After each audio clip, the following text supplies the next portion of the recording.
All right, well, it is 4 o'clock by my count. And we'll go ahead and get started. Just an update from TCG. Still working on some calculations. I need to verify some information that they sent me and run some calculations on my own in comparison. I have committed to having that done by the end of this week.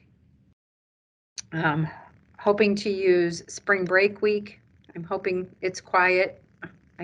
Crossing my fingers it's a little bit more quiet and I can get the information out to retirees that we've committed to having out to the retirees. And one other thing I wanted to follow up on is I'm getting emails from current participants asking a lot of questions, and I understand everybody's very curious.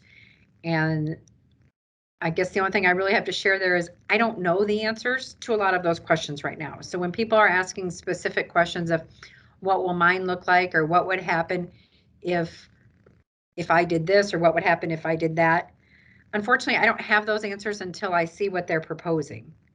You know, what I'm getting questions of what would happen if I retired but didn't take my money, what would happen if I took a leave of absence, what would happen if I continued but I quit in a year, what would happen. I don't know the answers. And so I don't want, I'm trying to communicate that, but I still don't think, I think people are frustrated and want an answer, and so they're not taking that and keep pursuing. So any support that you guys can help in responding if you hear questions like that, as soon as we have proposals and suggestions, then we'll be able to lay out what it looks like for each group. But absent those suggestions, I just don't know how to provide answers.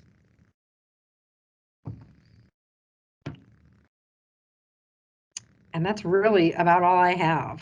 I don't have much for today. Kathy, has there been any news or noise as it relates to the possibility of a management fund retirement incentive, and or maybe that it's maybe something that's different than what we've thought about in the past that you're hearing? I have not heard anything at this point. All right, thank you.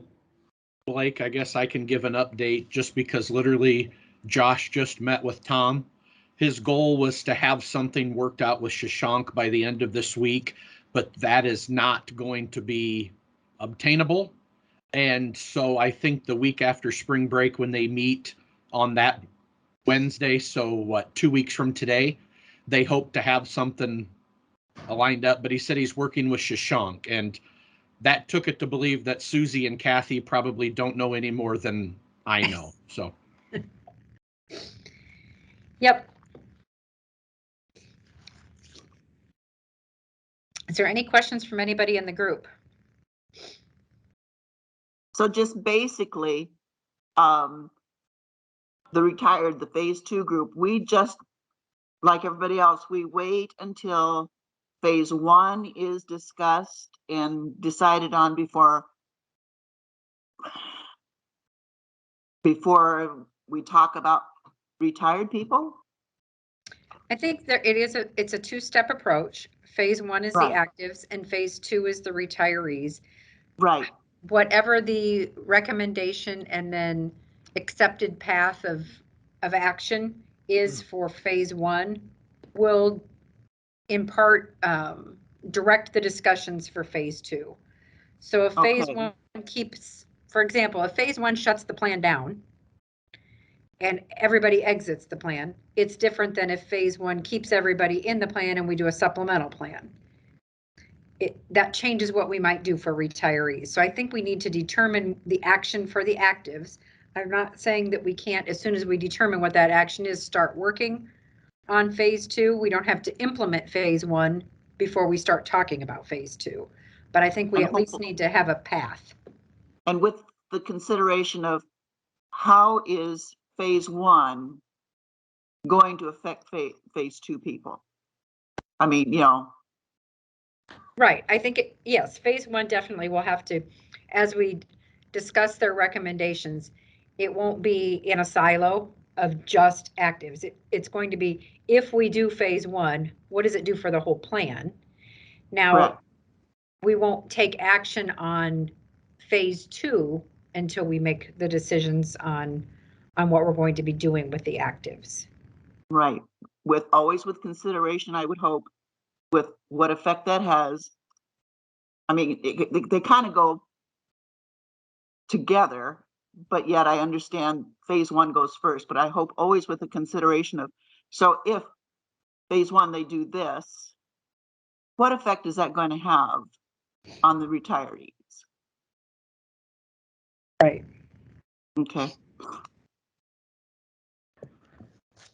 Kathy, we had talked last week about doing some calculations for retirees. You were going to check on that with Shashank and Tom, and I just wondered what the answer was to that, or if there was any community talk about that. Can you repeat the first part of that, Barb? I'm sorry. We talked at the last meeting about doing some calculations, that TCG would do some calculations on some of the retirees to see what the discrepancy was for them. And that wasn't in the original contract. And we had talked about, you were going to talk to Shashank and Tom about the possibility of doing any of that. And I just wondered if you had an opportunity to do that and what their response was. I have not. Shashank just got back on Monday from being gone for a few weeks. And so I have not had my general one-on-one meeting with him yet that I have weekly. That is later this week, and that will be something that I can bring up with him. And it might be something that actually happens as part of phase 2 work. Sure. Okay. Thank you. Uh-huh. Can I ask an operational question? Is our intent that the next meeting, which is March 23rd, that it is an actual 1-hour meeting? Because our hope is that we have a first run of the data from TCG. Is that still the plan? I don't know that we're going to have a first run finalized by then. And I guess I'm not sure yet until I see TCG's I'm trying to think how to say this so it makes sense. So right now they're working on a spreadsheet. The spreadsheet, while it shows if you were in IPERS, this is what we project you to have, and if you were in DMTRS, this is what we project you to have.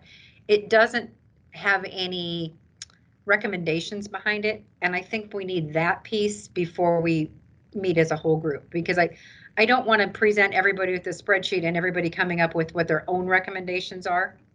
I would rather have, this is the firm that we've contracted with to do this work. This is their recommendations. And I've asked them to give us multiple recommendations. I said, I really would prefer not to just have one. I'd prefer to have multiple, and you tell us which one you favor, but at least outline them for us so we can make a decision.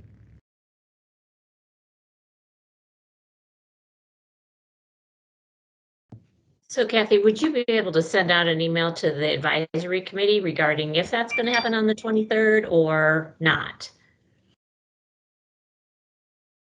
Yes, I can. I can send something out as soon as I believe I still have a meeting with TCG next week, my regularly scheduled meeting. So after that, I should know. And I can just send something and say, either it'll just be a regular advisory committee meeting, or we need to do a full, or an update meeting, or we need to do a full advisory committee meeting.